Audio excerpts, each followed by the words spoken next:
Hey YouTube, this is Dan with Chasing the Wind, and what I've got for you today is going to be a flight of the MJX X800 Hexacopter. It's got the same issue that I had in high rate, in that it has automatic flips, so essentially you have low and medium rate to fly in. Let's go for a flight. And I am in medium rate right now. Let me bring it back over here. I've got a decent breeze blowing today too, so it's lifting it. It's a very, from my first impressions, is it's a stable quadcopter. It wants to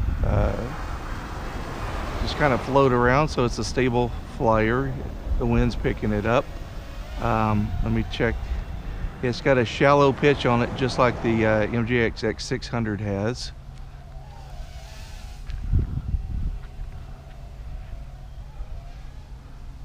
So essentially it flies like its bigger brother,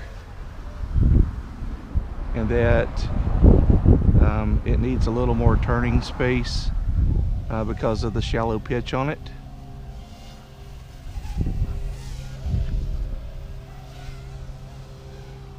That's some funnels on it right there. Not too bad, not real tight though.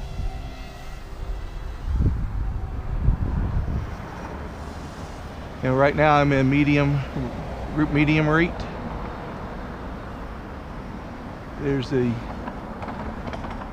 slow yaw on it. Full pitch forward, you can see it's really shallow. And I've actually already ended up in the tree with this one because the wind was blowing and I was pretty much unable to get myself out of the way of that tree.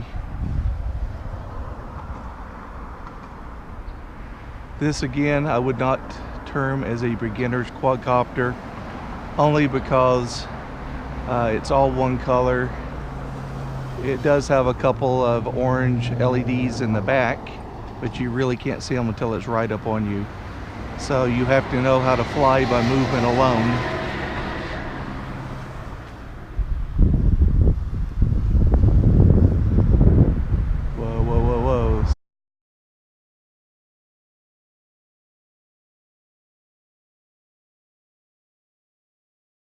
I got really close to that tree. I was full pitch forward and almost ended up there again. So, like I said, not really a good beginner's quad.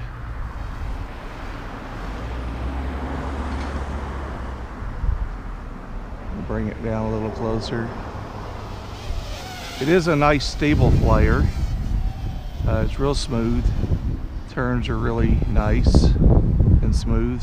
They're just again, it's Achilles heel, one of them anyway, is that really shallow pitch, and the pitch doesn't improve on high rate. I've tried it. One thing it is slightly better at is it doesn't have that wobble in the wind that the X600 has. This is a much smoother. So again, if you've got a big open spot to fly in, at least as big as what I'm flying in, it's pretty fun to fly. You just got to make sure that you do your turns well ahead and plan your turns well ahead of any trees or bushes, or you're going to end up in them. It's about as tight of a funnel as I can make.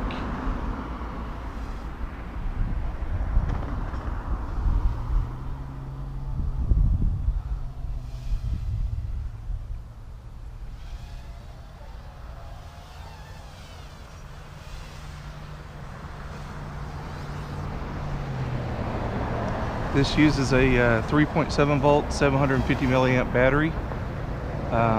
Fairly beefy battery for this hexacopter size. I hope I haven't been calling this a quadcopter.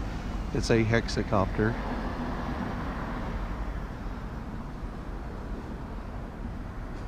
Full pitch forward.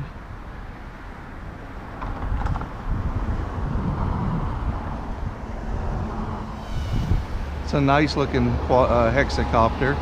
Got blue eyes in the front. The front four motor legs are blue LEDs, and it's got orange LEDs in the two back legs. I imagine with the white body on this that it'll be fairly translucent at night, and a better than the black MJX X600 that I own. So full pitch forward. What you get is the same flying characteristics as the X600.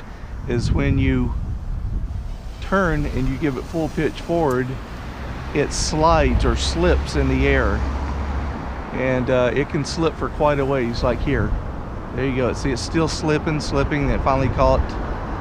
And so if you need to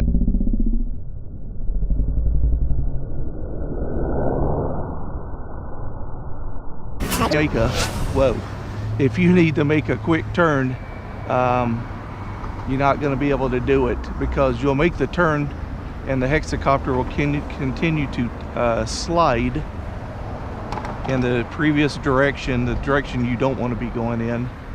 So again, this is one that you really have to plan your turns ahead of time.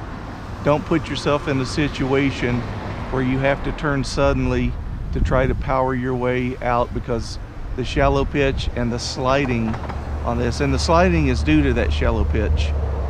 So you'll get yourself in a lot of trouble, like I almost just did there. Luckily I got over that tree branch.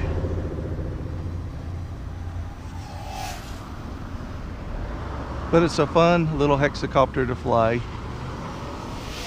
I don't really have a lot of bad to say about it, other than the shallow pitch on it.